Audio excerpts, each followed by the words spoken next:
Hello everybody, my name is Daniel Richardson and I'm a WCPW review guy, and I want to wish everybody out there a great, well, at least here in the States, a great Memorial Day weekend.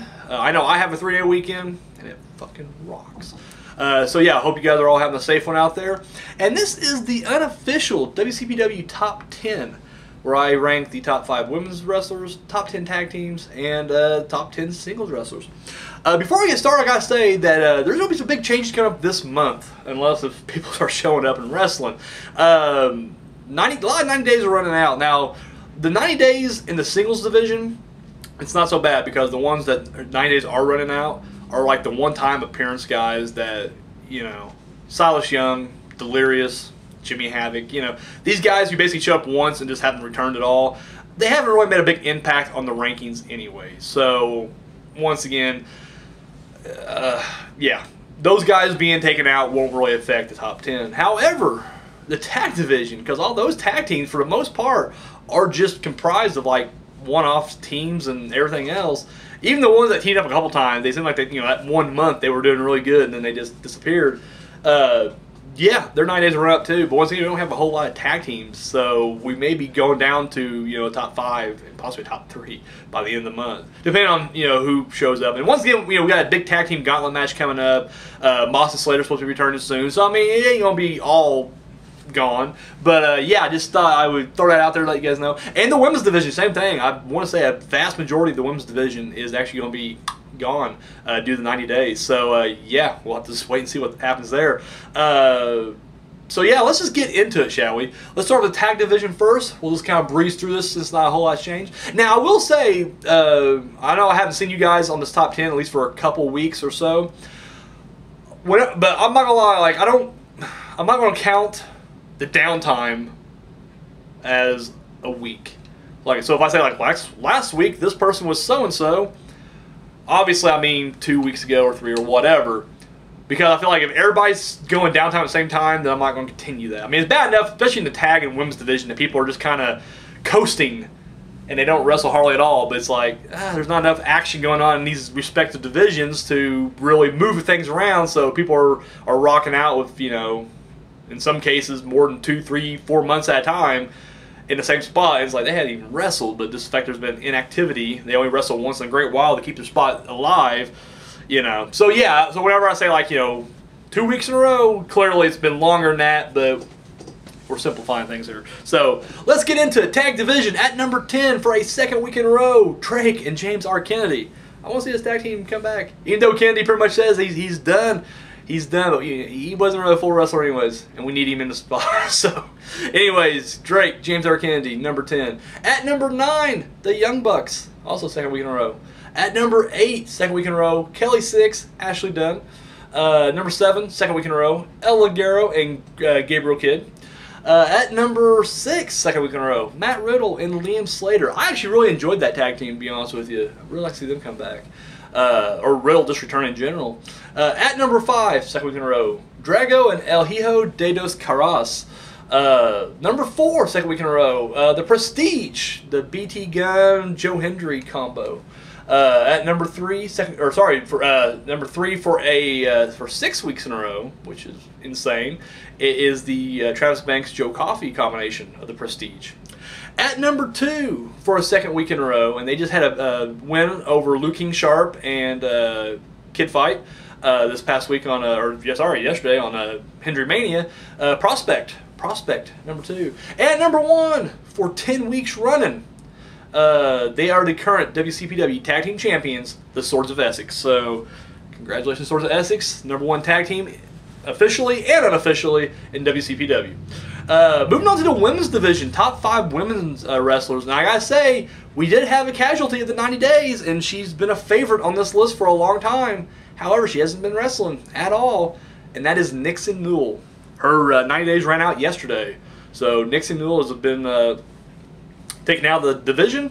So, yeah, at number 5, making her debut on this countdown ever. I don't think she's ever been on here, which is kind of a shame because she's a really talented wrestler. Tessa Blanchard, number 5. At number 4, she went up a spot from last week, Lana Austin. Number 3, up a spot from last week, Little Miss Roxy, another one of my personal favorites. Wasn't she doing a thing with Kennedy? What happened to that? What happened to that? Kennedy needs to get his stable unified. At number 2, for an incredible 10 weeks running, she just defeated Session Moth Martina this past week on Hendry Mania. Talking about Viper. Viper at number 2. And number 1, for 17 weeks straight, she is the current WCPW Women's Champion, B. Priestley.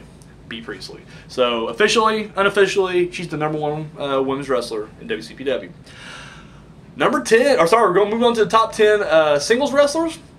At number 10, I'm so happy right now. This is incredible. Making his debut this past weekend in WCPW. And making his debut on the top 10, Mike Bailey. Speedball Mike Bailey at number 10. Having a huge night at the Canadian qualifier. He defeated Brent Banks and Kyle O'Reilly to become one of the representatives for the Canadian become one of the representatives of Canada in the World Cup Finals, and then would turn around and defeat El Ligero in a really hard-fought victory at Hendry Mania. So yeah, 3 big wins in a row.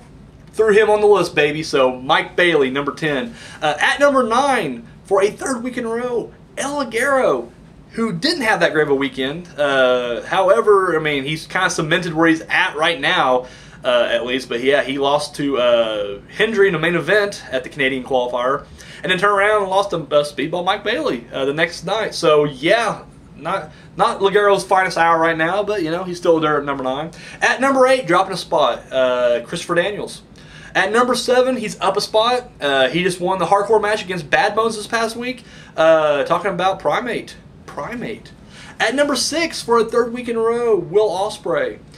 Number 5, he's dropped the spot from last week. He lost a big match last night against Joe Hendry in the main event at Hendry Mania. Talking about Martin Kirby. And number 4, he's up a spot, is Cody Rhodes. But I think it's not necessarily that he moved up, it's more that Kirby moved down, and that's what swept him around. So, at number 3, for a 3rd week in a row, Joe Coffey.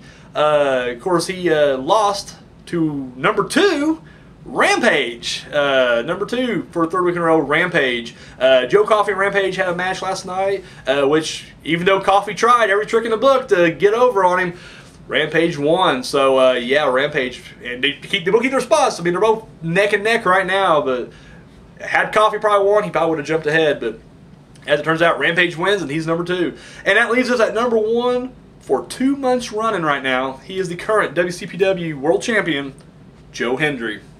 He had an incredible weekend, regardless of what you feel about him personally. He defeated El Ligero and Martin Kirby. Back-to-back main events, back-to-back events. So there you go. World titles on the line in one of them.